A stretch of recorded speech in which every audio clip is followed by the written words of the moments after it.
case you don't live in northeastern United States or in Canada, I'm going to just briefly show you what an ice storm looks like. And this is December 2013, almost Christmas.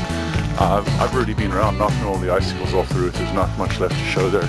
But basically what happens is you've got like a fine mist coming down, like a very fine mist. It's not actually ice falling out of the sky, nothing like that. Just a very fine mist that sort of accumulates on every branch, and it freezes. And eventually, of course, it starts tearing down the branches. This looks like an upended spider. It's actually formerly a large bush on my property. Look at this. Every single little frond is caked in ice. So the weight on the trees, that's my birch tree up top, you can see there. It's starting to bend down over the house. I hope it doesn't continue for too much longer. Or it's going to rip the branches off and they'll land on my roof. Here's the bush on the corner of my property.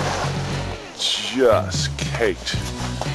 It's kind of pretty in a way. It looks like a big fuzzy icicle. You can see this is John's place. Sadly, I had a tree that was here that fell on John's roof earlier in the season. He's got branches from his tree now. Look at this. It just got torn down by the weight of the ice. You can see others along the edge of the road.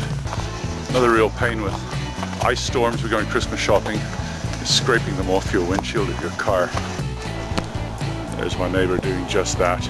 The roads are just treacherous, and I actually fell last night while I was doing my second job, and that finger there, I actually, right at the last joint there, it bent sideways and I had a huge lump. I dislocated my finger. I didn't even realize it, and then I squished it like that and popped back into place. It hurts a bit now. Look at that, branches everywhere. Can you stop at this fir tree just briefly that we're coming up to? I just want to get out and video the fir tree. It's bent down right over the path where you walk, and every single little needle is coated, so the weight is really quite immense on this fir tree, and it's starting to bend. And as I say, if it goes on for too long, it's going to break. Not something you'll see in Australia and those kind of places, South Africa, but it's not too unusual in Canada to see a thing like this. Kind of pretty. Here we go, Sunny Acres Park. This is where we used to live, just around here, just down Foster Road. Really love the neighborhood. Nothing quite as bad as the big one in Quebec. They were threatening us on the radio. What's that? Oh, yeah, more of it down there. They were threatening us on the radio with an ice storm to rival the huge Quebec ice storm of about 4 or 5 years ago, which was absolutely catastrophic, and they had to call in the army, and the power is gone for days and days and weeks in some cases. But fortunately it didn't turn out to be anything this disastrous. So for those of you who've watched my video on Dracula's Garden, let's just say the entrance is somewhere near here. But you'll have to pick through my YouTubes to find that particular video. It was an underground exploration on a day similar to this. Excuse me, on a night similar to this with Snafu, who now appears and is somewhat famous on the Kasera Sushi video. And they've actually put it on their Facebook, I'm told. They asked for permission, so it's there. So, Stone Road Mall, 11:30, and there's hardly anyone here. What a bonus, the ice storm has kept people away. That's kind of what the outside of your car looks like. It's all sort of encased in a sheath of ice. This guy's obviously knocked a bit off. God, look at this. There's a big one. That's what the ice brought down. Branches all over the place. The neighborhood is kind of trashed. Just the extra weight. All the extra weight of the ice. Looks like there's probably something way bigger up ahead there to the left. They're obviously closed the road off, so I guess the question is, what's the issue? And it appears to be that the wires come down from the tree. It's across the middle of the road. So that's your ice storm for you. They've lost power all in the other end, the south end of Guelph too, so looks like your neighborhood's pretty much trashed.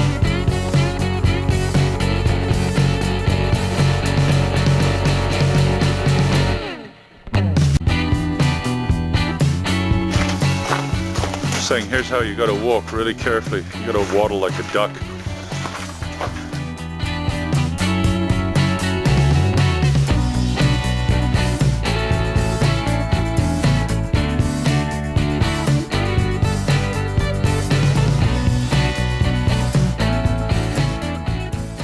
an example of how your windows look after you've had ice storm. It's thick, it's like, I don't know, 1/4 of an inch thick on the roof, and this is my son's car. Anybody wants to buy a Grand Am, here it is. Feel free, make an offer. That's right by my vegetable garden. Again, oh well, thankfully this hasn't broken. It's my little arbor that I made out of pieces of wood that I found out in the bush. Hanging with icicles. Again, icicles off the ends. Man, that is seriously thick ice. You're talking 1/2 an inch across every branch in this tree. This tree has literally, this is my birch. See, a piece of birch fell off already. This has literally tons of ice on it. I'm just hoping it warms up shortly and that does not fall on there. Okay, this is why we went out in the ice storm, was to get the new winter coat. Very nice, 50% off, very classy looking. What? 30% off. Very nice, and of course, for now for lunch, lunchtime in a nice winter storm, we're going to have some hash browns, some sausage rolls, and then I'm going to lay on my sofa and watch videos. Can you take a picture on my cell phone? Yes, I will. And you've probably noticed that it's been a while since you've seen a caving video. It's too cold to go caving right this minute. I'm thinking maybe soon we'll get another video happening. I'm considering another trip back to Dracula's garden. Maybe going beyond where we've been before. You never know what kind of things, formations and so on we might see. Of course, there's one other trip that I forgot to mention, and that would be as soon as spring comes, we're definitely going up to Snowgoth, which is up near Bancroft, and we'll be breaking open that marble cave. So that's something to stay tuned for. You'll probably see a video on that within about 2 months, maybe 3 months. So here's the next progression in our ice storm. As you might guess by the candles, we've lost all power. I could hear 3 big bangs off in the distance, and you pretty well know when you hear the bangs. It's transformers. So we're wondering how long it's going to take. It's really starting to get a bit chilly. That's the reason I'm in the warm clothes with the blanket and so on. So let's hope the power comes back on soon enough.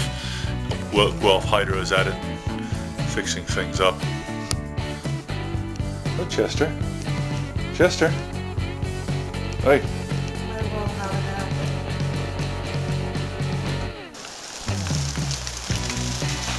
Listen to that crackling.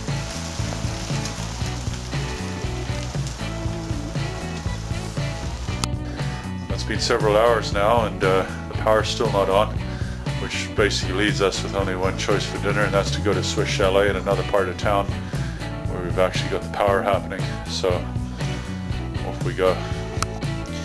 So as you've probably guessed by looking at the light behind me, the lights came back on. Must have been some time, I don't know, maybe 2 in the morning or so when the lights came on. We kept the house somewhat warm with candles, although it wasn't that cold outside either. It dropped from, I think it was 62 degrees down to 57 degrees over a period of about 6 hours.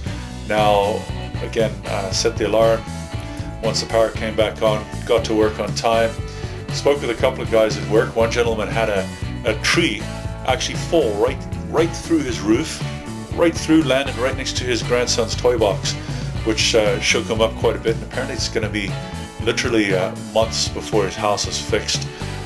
There are 280,000 people in Toronto who will apparently be without power right through Christmas, and they're bringing in extra hydro workers from Manitoba to help out there. Just, it never ceases to astound me how really vulnerable we are just to the whims of nature. You know, floods, ice storm, tornado, whatever. It doesn't matter how advanced we are in all sorts of ways. We can fly up to all sorts of ridiculous heights and plumb the depths of the seas, but we can't deal with what nature throws at us.